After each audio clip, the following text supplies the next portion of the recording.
सत श्री अकाल दोस्तों, मैं वरिंदर सिंह तुहाडा स्वागत करता हाँ अपने इस यूट्यूब चैनल ते। इस यूट्यूब चैनल ते तुहाडे नाल महत्वपूर्ण जानकारियां सांझियां करन दा सिलसिला शुरू कीता है। तुहाडे वल्लों इस कोशिश नूं, इस सिलसिले नूं हुंगारा भी दिता जा रहा है ते कई तरह के क्वेश्चन भी किए जा रहे हैं ते जानकारियां भी मंगियां जा रही हैं। इन्हां दे विचों एक जिहड़ी जानकारी मंगी जा रही है जां जिहदे बारे हर कोई जानना चाहुंदा है वह है पंजाब दा 6वां पे कमीशन। पे कमीशन दे बारे तुसीं अखबारां दे विच, न्यूज़ चैनलों दे विच जां यूट्यूब दे उपर ही कुछ जिहड़े चैनल ने उन्हां वल्लों कैलकुलेट करके तनख्वाह दे विच होण वाला जिहड़ा वाधा वा वो दर्शाया जा रहा है। मेरे वल्लों इस टॉपिक ते हुण तक कोई भी वीडियो आ जिहड़ी ओह नहीं तैयार की गई। उसका की है एक कारण है। जिहड़ी जानकारी मेरे वल्लों आप जी नाल सांझी की जाती है उसका कोई ना कोई डॉकूमेंटरी प्रूफ जो कि रूल्स, रेगूलेशन, नोटिफिकेशन, सर्कुलर आदि के रूप दे विच हुंदा है। भाव कि जिहड़ी जानकारी सांझी की जाती है वो किसी अजम्पशन, प्रिजम्पशन के बेस के उपर नहीं हुंदी। सो ये संभव नहीं है कि पे कमीशन के बारे हुण तो ही असीं जिहड़ियां कैलकुलेशनां करके तुहानूं दस सकीए, जां कह लो कि वो कैलकुलेशनां जिन्हां दे बारे हाले कोई फार्मूला लिखती रूप दे विच सामने नहीं आया, जां कह लो जिहदे बारे हरे सरकार वालों कोई पत्र ही जारी नहीं होया, उहदे बारे जिहड़ियां कैलकुलेशनां करना फजूल है।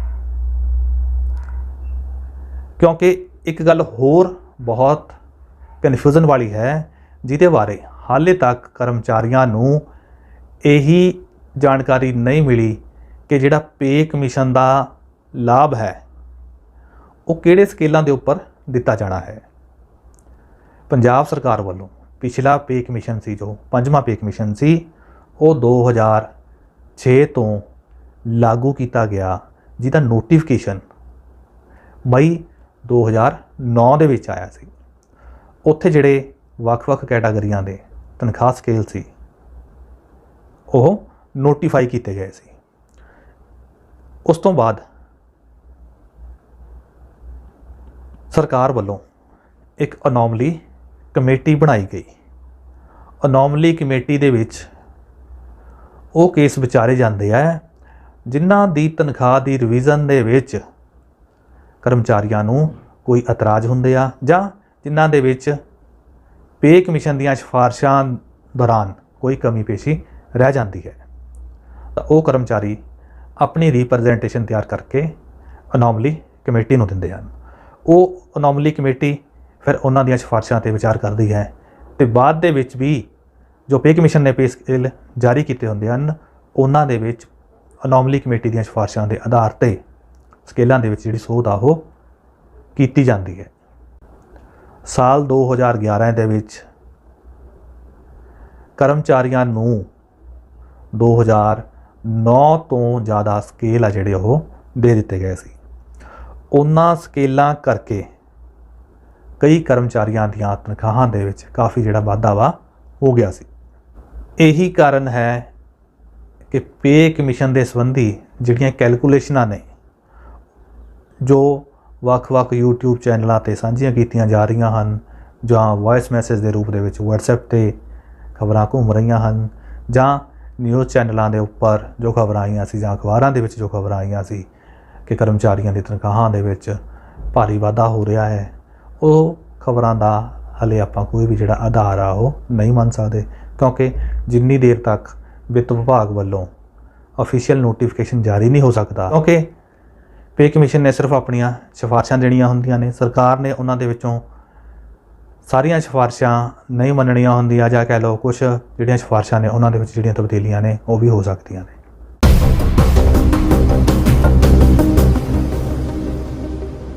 जिहड़ी जानकारी सांझी करनी है वो पे कमीशन दे लागू होने दे नाल कर्मचारियों की तनख्वाह के उपर जिहड़ा ਇੱਕ ਪ੍ਰਭਾਵ ਲਾਜ਼ਮੀ ਰੂਪ ਦੇ ਵਿੱਚ ਪੈਣਾ ਹੈ, ਉਹਦੇ ਬਾਰੇ ਜਿਹੜੀ ਜਾਣਕਾਰੀ ਆ ਅਸੀਂ ਸਾਂਝੀ ਕਰਾਂਗੇ। ਉਹ ਜਾਣਕਾਰੀ ਸਿਰਫ ਉਹਨਾਂ ਕਰਮਚਾਰੀਆਂ ਦੇ ਨਾਲ ਹੀ ਸੰਬੰਧਿਤ ਹੈ ਜਿਹੜੇ ਕਰਮਚਾਰੀਆਂ ਨੇ ਸਰਕਾਰੀ ਮਕਾਨ ਰਹਿਣ ਦੇ ਲਈ ਲਿਆ ਹੋਇਆ ਹੈ।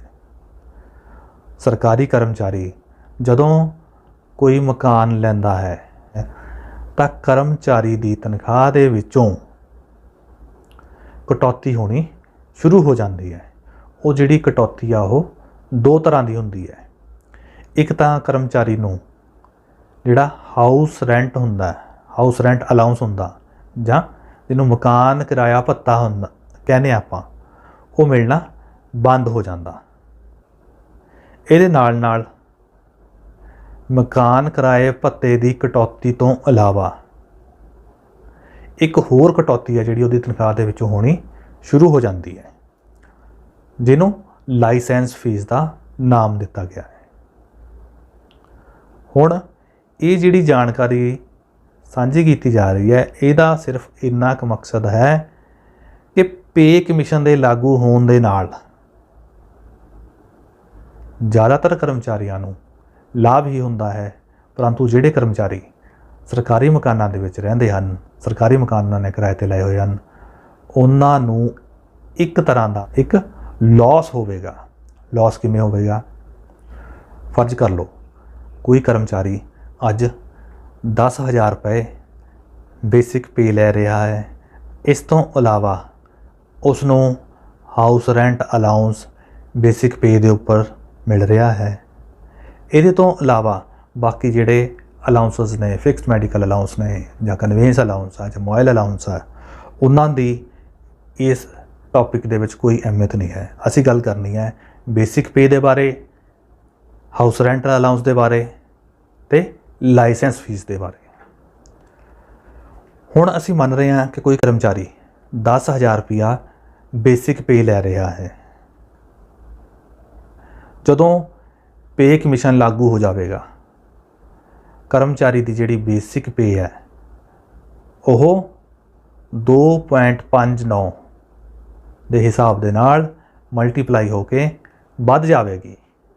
ਬੇਸਿਕ ਪੇ ਦੇ ਵਿੱਚ ਵਾਧਾ ਹੋਣ ਦੇ ਨਾਲ ਨਾਲ ਜਿਹੜੇ ਕਰਮਚਾਰੀਆਂ ਦੀ ਅਸੀਂ ਗੱਲ ਕਰ ਰਹੇ ਹਾਂ, ਜਿਨ੍ਹਾਂ ਨੇ ਸਰਕਾਰੀ ਮਕਾਨ ਲਿਆ ਹੋਇਆ ਹੈ, ਉਹਨਾਂ ਦੀ ਜਿਹੜੀ ਬੇਸਿਕ ਪੇ ਹੈ ਉਸ 'ਤੇ 5% ਜਿਹੜੀ ਲਾਇਸੈਂਸ ਫੀਸ ਦੀ ਕਟੌਤੀ ਹੁੰਦੀ ਹੈ। ਇੱਥੇ 5% ਦੀ ਪਹਿਲਾਂ ਅਸੀਂ ਐਗਜ਼ਾਮਪਲ ਉਹ ਲੈ ਰਹੇ ਹਾਂ ਕਿ ਜਿਹੜੇ ਕਰਮਚਾਰੀ ਪੰਜਾਬ ਸਰਕਾਰ ਦੇ ਮਕਾਨਾਂ ਦੇ ਵਿੱਚ ਰਹਿ ਰਹੇ ਆ। ਪੰਜਾਬ ਸਰਕਾਰ ਦੇ ਜਿਹੜੇ ਮਕਾਨ ਨੇ ਉਹ ਪੰਜਾਬ ਦੇ ਵਿੱਚ ਜਾਂ ਚੰਡੀਗੜ੍ਹ ਦੇ ਵਿੱਚ ਹਨ। ਜਿਹੜੇ ਕਰਮਚਾਰੀ ਪੰਜਾਬ ਸਰਕਾਰ ਦੇ ਜਿਹੜੇ ਕਰਮਚਾਰੀ ਚੰਡੀਗੜ੍ਹ ਦੇ ਵਿੱਚ ਨੌਕਰੀ ਕਰਦੇ ਹਨ, ਉਹਨਾਂ ਵਿੱਚੋਂ ਜ਼ਿਆਦਾਤਰ ਕਰਮਚਾਰੀ ਪੰਜਾਬ ਸਰਕਾਰ ਦੇ ਮਕਾਨਾਂ ਦੇ ਵਿੱਚ ਰਹਿ ਰਹੇ ਹਨ ਅਤੇ ਕੁਝ ਕੁ ਕਰਮਚਾਰੀ ਯੂਟੀ ਪ੍ਰਸ਼ਾਸਨ ਦੇ ਮਕਾਨਾਂ ਦੇ ਵਿੱਚ ਰਹਿ ਰਹੇ ਹਨ। ਜਿਹੜੇ ਯੂਟੀ ਦੇ ਮਕਾਨ ਨੇ ਜਾਂ ਚੰਡੀਗੜ੍ਹ ਪ੍ਰਸ਼ਾਸਨ ਦੇ ਜਿਹੜੇ ਮਕਾਨ ਨੇ, ਉਹਨਾਂ ਦਾ ਕਿਰਾਇਆ ਬਹੁਤ ਘੱਟ ਹੁੰਦਾ ਹੈ। ਉਹ 100, 150, 200, 300 ਕੁਛ ਇੰਨਾ ਕੁ ਕਿਰਾਇਆ ਹੈ, ਫਿਕਸਡ ਹੈ। ਉਹ ਕੈਲਕੂਲੇਸ਼ਨ ਨਹੀਂ ਬੇਸਿਕ ਪੇ 'ਤੇ ਕੀਤੀ ਜਾਂਦੀ, ਉਹ ਫਿਕਸਡ ਹੈ। ਪਰੰਤੂ ਜਿਹੜੇ ਪੰਜਾਬ ਸਰਕਾਰ ਦੇ ਮਕਾਨ, ਉਹਨਾਂ ਦੀ ਜਿਹੜੀ ਲਾਇਸੈਂਸ ਫੀਸ ਹੈ ਉਹ 5% ਕੈਲਕੂਲੇਟ ਕੀਤੀ ਜਾਂਦੀ ਹੈ, ਅਤੇ ਇਹ ਜਿਹੜੀ ਕੈਲਕੂਲੇਟ ਕੀਤੀ ਜਾਂਦੀ ਆ ਉਹ ਬੇਸਿਕ ਪੇ 'ਤੇ ਕੀਤੀ ਜਾਂਦੀ ਹੈ। ਹੁਣ ਮੇਨ ਪੁਆਇੰਟ ਇਹੀ ਆਉਂਦਾ ਹੈ ਕਿ ਜਦੋਂ ਅਸੀਂ ਬੇਸਿਕ ਪੇ ਦੇ ਉੱਪਰ 5% ਕੈਲਕੂਲੇਟ ਕਰਦੇ ਹਾਂ, ਐਗਜ਼ਾਮਪਲ ਅਸੀਂ ਲਈ ਸੀ ਕਿ ਕਰਮਚਾਰੀ 10,000 ਰੁਪਏ ਬੇਸਿਕ ਤਨਖਾਹ ਲੈ ਰਿਹਾ ਹੈ, ਇਹ ਤੋਂ ਇਲਾਵਾ ਉਹਨੂੰ ਡੀਏ ਅਤੇ ਬਾਕੀ ਜਿਹੜੇ ਭੱਤੇ ਆ ਉਹ ਮਿਲ ਰਹੇ ਆ। ਹੁਣ ਅਸੀਂ ਪੇ ਕਮਿਸ਼ਨ ਦੇ ਲਾਗੂ ਹੋਣ ਤੋਂ ਪਹਿਲਾਂ ਦੀ ਗੱਲ ਕਰ ਰਹੇ ਹਾਂ।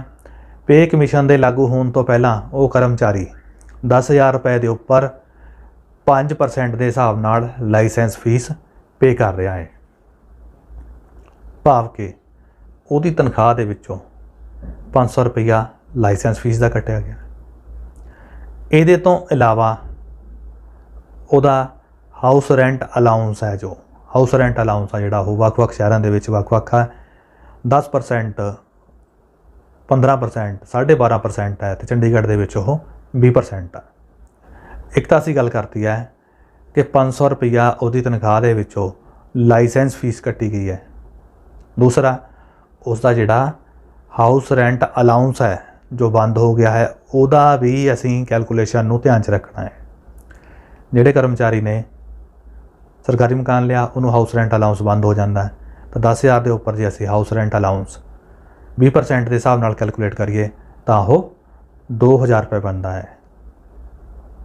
बाकी शहरों की गल करिए जिथे 15% हाउस रेंट अलाउंस है, उत्थे रहिंदे कर्मचारी दे 1,500 बन गए। तो इस तरह जेकर असी 12% 10% कैलकुलेट करिए तो 10% वाले दे 1,000 रुपया हो गया। तो जिन्होंने 12.5 जी जगह पर 12.5% हाउस रेंट अलाउंस है, उत्थे 1,250 रुपये हाउस रेंट अलाउंस के बनते हैं। तो जोड़े कर्मचारी ने सरकारी मकान लै लिया है, उन्होंने जिहड़ियां असीं कैलकुलेशनां कीतियां ने कि 2,000 रुपये या 1,500 रुपये या 1,250 रुपये या 1,000 रुपया उन्होंने मिलना बंद हो जाता है। हुण असीं गल करांगे, असीं एक एग्जाम्पल कर लैंदे आ चंडीगढ़ की। चंडीगढ़ दे विच कोई कर्मचारी रह रहा, उसकी 10,000 रुपया बेसिक पे है, तो उन्हें सरकारी मकान लिया होया है। तो एक तो उहदी तनख्वाह दे विचों 2,000 रुपया हाउस रेंट अलाउंस बंद हो गया। इस तो इलावा लाइसेंस फीस जी 5% असी दसी है, जी 5% ही कट्टी जाती है, 500 रुपया वो हो गया। तो कर्मचारी की तनख्वाह दे विचों 2,500 रुपए की कटौती आ वो पे कमीशन के लागू होने तो पहला हो रही है। हुण असीं आउने आ कि पे कमीशन तो बाद दे विच पे कमीशन जदों लागू हो जाता है, पे कमीशन लागू होने तो बाद असीं पहला तो बेसिक पे नूं मल्टीप्लाई करांगे असीं 2.59 का जो फैक्टर पे कमीशन वालों दस्या गया है। कर्मचारी की जिहड़ी तनख्वाह बेसिक पे आ 10,000 तो वध के वो हो जाएगी 25,900 रुपये। असीं रफली मान लैंदे आ कि उसकी तनख्वाह 26,000 रुपये हो गई है। 26,000 रुपये जो बेसिक तनख्वाह हो जाएगी तो उहदे विचों 5% की कैलकुलेशन जी असीं करते हैं तो वो बन जाती है लगभग 1,300 रुपये। मतलब जी असीं एग्जाम्पल लै रहे सी, पहला पे कमीशन के लागू होने तो पहला 500 रुपया लाइसेंस फीस कट्टी जा रही सी, पे कमीशन लागू होने तो बाद जी तनख्वाह के विचों लाइसेंस फीस की जी रकम आ वो लगभग 1,300 रुपये बन रही है। इस तो इलावा हुण असीं गल करते हैं हाउस रेंट अलाउंस जिहड़ा उसनूं नहीं मिल रहा। हाउस रेंट अलाउंस आ जिहड़ा उहनूं असीं मन के चलते हैं, जिवें असीं पहलां मन्निया कि वह 20% आ, असीं 6वें पे कमीशन दे विच भी उहनूं 20% ही बन रहे हैं, क्योंकि 6वें पे कमीशन दे विच हाउस रेंट अलाउंस की जिहड़ी परसेंटेज आ उहदे बारे हाले तक जिहड़ी कोई खबर आ वो बाहर नहीं आई, तो असीं उहनूं इक्वल ही मन के चल रहे हैं।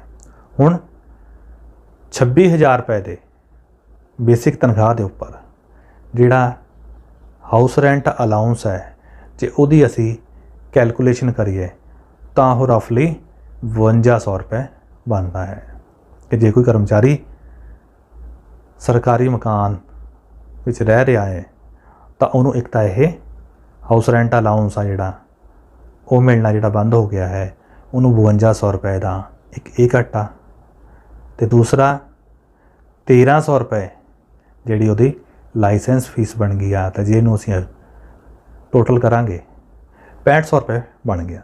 हुण पे कमीशन तो बाद उन्होंने सरकारी मकान लैण दे केस दे विच रहण दे विच जे सरकारी मकान चों रहिंदा तो उसकी तनख्वाह दे विचों उसनूं सरकारी मकान के कारण जिहड़ी तनख्वाह 'च फर्क आ रहा वो 6500 रुपया आ रहा है। तो ये जानकारी साझी करन दा इन्ना क ही परपज़ सी कि पे कमीशन के लागू होने दे नाल सिर्फ फ़ायदा ही नहीं होंदा, इहदा दूसरा पक्ष आ जिहड़ा वो भी असीं ध्यान दे विच जरूर रखना है, क्योंकि एक जनरल आ जिहड़ी कन्वेंशन हुंदी है कि सानूं भविख दे विच जिहड़े होने वाले फायदे हुंदे आ उन्हां ते ज़्यादा फोकस नहीं करना चाहिए। जिहड़ा सानूं फायदा जिहड़ा होना है वो तो हो ही जाना है, जे कारण सानूं भविख दे विच किसी तरह का कोई नुकसान होने वाला है उसकी जिहड़ी तैयारी आ वो पहलां तो करके रखनी चाहिए है। तो इसलिए इत्थे ये गल साझी करन दा यही परपज़ है कि जे कोई कर्मचारी ਦਾ ਆਪਣਾ ਮਕਾਨ ਨਹੀਂ ਹੈ ਤੇ ਉਹ ਸਰਕਾਰੀ ਮਕਾਨ ਦੇ ਵਿੱਚ ਰਹਿ ਰਿਹਾ ਹੈ ਤਾਂ ਪੇ ਕਮਿਸ਼ਨ ਤੋਂ ਲਾਗੂ ਹੋਣ ਤੋਂ ਬਾਅਦ ਉਸ ਨੂੰ ਆਪਣਾ ਮਕਾਨ ਲੈ ਕੇ ਜਾਂ ਆਪਣਾ ਮਕਾਨ ਬਣਾ ਕੇ ਜਾਂ ਫਲੈਟ ਲੈ ਕੇ ਰਹਿਣ ਦੇ ਬਾਰੇ ਜਿਹੜੀ ਯੋਜਨਾਬੰਦੀ ਆ ਉਹ ਹੁਣ ਤੋਂ ਹੀ ਕਰ ਲੈਣੀ ਚਾਹੀਦੀ ਹੈ, ਕਿਉਂਕਿ ਜਿੰਨੀ ਲਾਇਸੈਂਸ ਫੀਸ ਦੀ ਕਟੌਤੀ ਜਾਂ ਜਿੰਨਾ ਅਸੀਂ HRA ਦਾ ਜਿਹੜਾ ਨੁਕਸਾਨ ਆ ਉਹ ਝੱਲ ਰਹੇ ਹਾਂ ਉਹਨੂੰ ਕਵਰ ਅਪ ਕਰਨ ਦੇ ਲਈ ਅਸੀਂ ਬੈਟਰ ਹੈ ਕਿ ਲੋਨ ਲੈ ਕੇ ਜਾਂ ਆਪਣੀਆਂ ਜਿਹੜੀਆਂ ਨਿੱਜੀ ਬਚਤਾਂ ਨੇ ਉਹਨਾਂ ਦੇ ਵਿੱਚੋਂ ਥੋੜ੍ਹੀ ਬਹੁਤ ਰਾਸ਼ੀ ਪਾ ਕੇ ਲੋਨ ਲੈ ਕੇ ਆਪਣਾ ਮਕਾਨ ਆ ਲੈਣ ਨੂੰ ਤਰਜੀਹ ਦੇਣੀ ਚਾਹੀਦੀ ਹੈ।